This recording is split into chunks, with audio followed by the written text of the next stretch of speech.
Sepatu Nike Zoom GT Run cocok buat kalian yang mengutamakan impact protection dan suka lari-lari di lapangan. Ya jelas lah, namanya GT Run. Ya kalau nggak buat lari, buat apa lagi ya guys?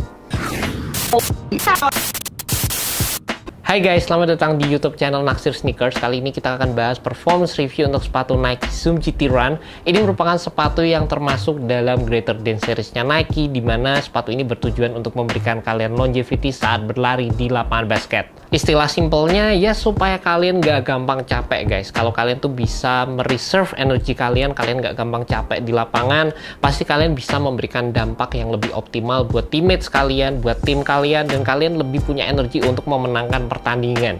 Istilah simpelnya seperti itu. Makanya gue suka banget sama Greater Than Series. Ada 3 seri, GT Cut, GT Run, GT Jump, dan semuanya tuh kayak weapon of choice. Jadi kalian bisa pilih sepatu mana yang bisa sesuai dengan pola permainan kalian dalam memberikan impact di pertandingan basket guys. Dan memang sih guys, semua dari implementasi teknologi yang ada di sepatu ini, materialnya semua itu mengarah ke sana.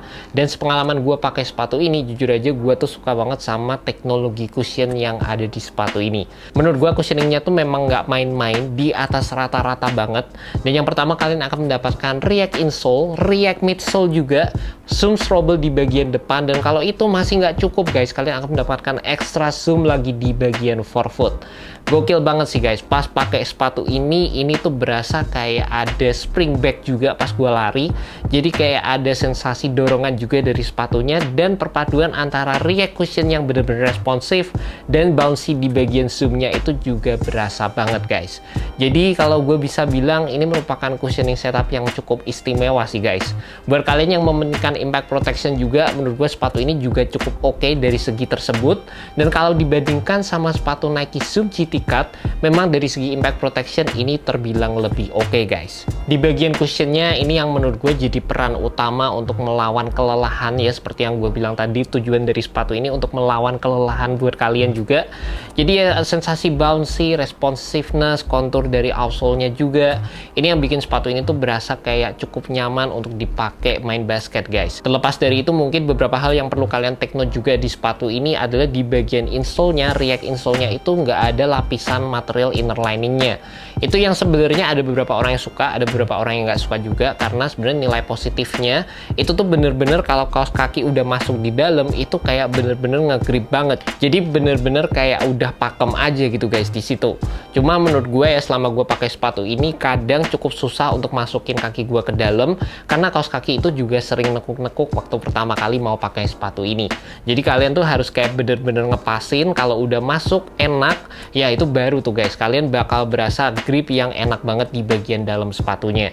Terlepas dari itu juga di bagian traction gue nggak ada masalah sama sekali. Menurut gue sih tractionnya cukup oke. Ketebalannya juga menurut gue cukup lumayan ya, nggak terlalu tipis-tipis banget, nggak yang tebel-tebel banget juga. Menurut gue kalau kalian mau pakai sepatu ini sesekali di lapangan outdoor nggak masalah sama sekali. Dan gue bisa ngedapetin grip yang bener-bener optimal sih di sepatu ini, nggak ada masalah guys. Terlepas dari sepatu ini memiliki pola traction yang cukup unik, gue masih bisa melakukan gerakan-gerakan gue dengan aman-aman aja. Nah sekarang ke bagian yang gue nggak begitu suka dari sepatu ini adalah di bagian material dan juga fitnya.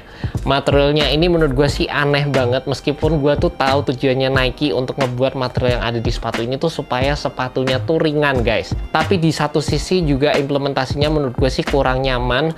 Pas gue pakai tepat di bagian sini ya guys, ini tuh ngerasa kayak ada material yang pinching atau neken bagian punuk kaki gue. Itu sih selama gue pakai sepatu ini, setiap kali mau gue pakai hal itu tuh selalu kejadian. Tapi setelah beberapa kali game atau setelah beberapa menit pemakaian ya itu bakal hilang sih guys. Materialnya ini juga menurut gue nggak terlalu movable di setiap pergerakan gue, jadi rada plastiki juga, cukup kaku. Dan di samping itu dari segi fitnya, meskipun gue ngerasa sepatu ini fit true to size, di bagian padding-paddingnya tuh sepatu ini minim banget guys. Jadi padding di bagian belakang, samping, sama di bagian tangnya itu dibikin bersegmen, sehingga gue tuh kayak nggak ngedapetin fit yang gue suka di sepatu-sepatu basket gue lainnya. Perlu di-note juga untuk masalah fit ini, meskipun sepatu ini nggak cocok di gue fitnya, tapi belum tentu di kalian juga nggak cocok guys. Kembali lagi, kalau masalah fit itu personal, bentuk kaki tiap orang itu beda-beda, dan bisa jadi ini sepatu yang cocok untuk kalian dari segi fit. Nilai plus dari segi material yang gue bisa temukan dari sepatu ini adalah sepatu ini tuh ringan banget. Jadi materialnya memang dibikin sedemikian rupa supaya sepatunya itu ringan. Dan ya kalau kalian pakai sepatu yang ringan, jelas aja itu bisa melawan kelelahan juga pas kalian pakai sepatu ini guys. Terlepas dari itu memang kalau dibandingin ya guys, sepatu ini bahkan sama sepatu Nike Zoom GT Cut yang notabene sepatu low cut, ini tuh sepatu lebih ringan guys. Ya karena seperti yang gue bilang tadi, materialnya itu bener-bener tipis, paddingnya juga cukup minimal di sepatu ini. Untuk support dasar di sepatu ini menurut gue sih nggak ada masalah sama sekali. Kalian tetap akan mendapatkan outrigger di bagian samping, midsole yang menjalar juga. Ini untuk lateral support. Di bagian tengah kalian akan mendapatkan torsional support, dan di bagian belakang dari sepatunya kalian tetap akan mendapatkan heel counter di sepatu ini guys. By the way, buat kalian penasaran sama sepatu Nike Zoom GT Run, sepatu ini dijual dengan harga Rp2.779.000 dan sepatu ini rilis di Hoops Point guys. Gue udah masukkan link di bawah, jadi kalian bisa klik langsung dan menuju ke website dari Hoops Point. And that's about it guys, performance review untuk sepatu Nike Zoom GT Run. Menurut gue sih sepatu ini cukup spesifik ya guys. Buat kalian para pemain yang mementingkan impact protection dan juga sepatu yang ringan, mungkin sepatu ini bakal cocok buat kalian guys. Terlepas memang ada sedikit kendala buat gue di bagian fitnya, tapi kembali lagi bentuk kaki tiap orang itu beda-beda. Belum tentu kalau di gua nggak cocok, di kalian juga nggak cocok. Bisa jadi ini juga sepatu yang fitnya itu cocok untuk kalian guys. Terlepas dari itu, gue cuma berharap sepatu ini bisa memiliki material yang sedikit lebih oke. And that's about it guys. Thank you so much buat kalian udah nonton video kali ini. Thank you juga buat Hoops Point. See you next video guys. Semoga video ini bisa membantu kalian dalam menemukan sepatu yang cocok buat kalian. Peace.